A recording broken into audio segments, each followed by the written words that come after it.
Şu yüce Mevla'dan da bir dileğim var, ölüm gelsinden ihtiyarlık gelmesin.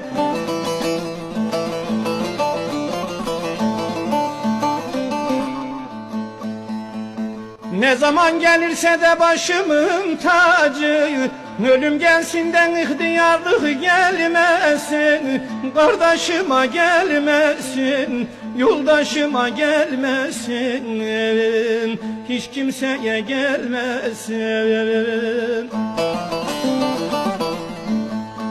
Ne zaman gelirse de başımın tacı, ölüm gelsinden ihtiyarlık gelmesin. Kardeşime gelmesin, yoldaşıma gelmesin, hiç kimseye gelmesin. Oy.